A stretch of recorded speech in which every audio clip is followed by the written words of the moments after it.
Here's a detailed fictional story based on the title you provided.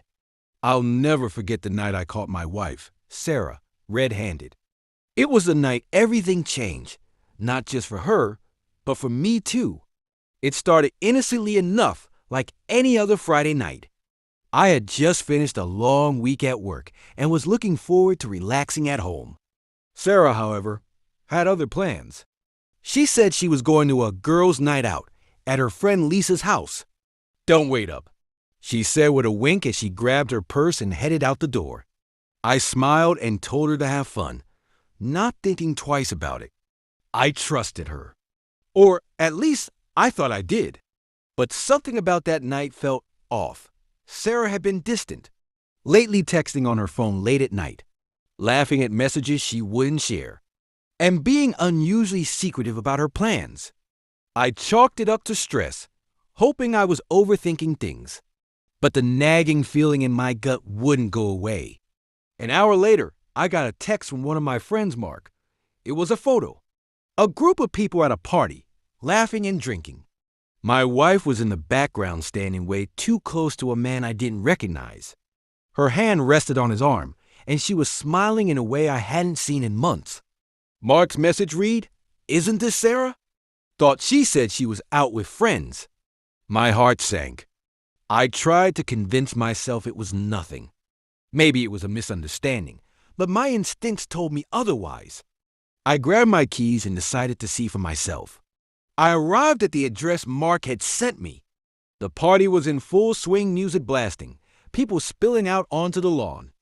I parked a few houses down and walked up cautiously, blending in with the crowd. Inside, the house was packed with people drinking, dancing, and laughing. It didn't take long to find Sarah. She was in the living room, sitting on the couch with the same man from the photo. His arm was draped casually over her shoulders, and they were laughing like they were the only two people in the room. My stomach turned. I didn't want to make a scene. I stood there for a moment, frozen, watching as my worst fears were confirmed. Finally, I stepped closer. "Sarah," I said, my voice cold but steady. Her head snapped up, and her face went pale. What are you doing here?" She stammered. "I could ask you the same thing," I said, glancing at the man next to her. He looked uncomfortable, shifting in his seat but saying nothing. "Go away, Jason," Sarah hissed, standing up. Her voice was sharp, but I could see the panic in her eyes. "This isn't what it looks like." I laughed bitterly. "Isn't it? Because from where I'm standing, it looks exactly like what I think it is." The room had gone quiet. People were watching, whispering to each other. Sarah looked around, clearly embarrassed.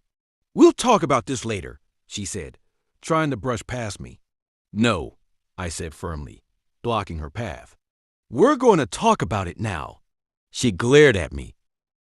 For days, I struggled with what to do. Part of me wanted to confront Sarah, to demand answers. But another part of me realized it didn't matter. She had made her choice, and now it was time for me to make mine. Instead of wallowing in pain, I decided to take control. I filed for divorce immediately. But that wasn't all. I had my own plan for revenge. Sarah had always been careless with her secrets, and it didn't take long to gather evidence of her affair. Text messages, photos, and even receipts from their dates. She hadn't even tried to hide it. I used it all to protect myself in the divorce proceedings. The court sided with me, awarding me the house, most of our shared assets, and even custody of our dog whom Sarah had adored but clearly didn't deserve. But my revenge didn't stop there. Sarah had always cared deeply about appearances, especially in our small social circle. So I made sure the truth came out. I didn't spread rumors or lash out publicly. I didn't have to. I simply let the facts speak for themselves. Word got around, and soon Sarah found herself ostracized by many of her so-called friends. Months passed, and I began to rebuild my life. It wasn't easy, but I discovered a strength I didn't know I had. I reconnected with old friends, focused on my career, and even started dating again. For the first time in years, I felt free. As for Sarah, I heard through the grapevine that things didn't work out with her new fling. She tried to reach out to me once, apologizing and asking for another chance. But I didn't even respond. She had made her bed, and now she had to lie in it. Looking back, catching her red-handed was the best thing that could have happened to me. It was painful, yes, but it forced me to see the truth and take back control of my life. My revenge wasn't just about getting even. It was about moving on and finding happiness on my own terms.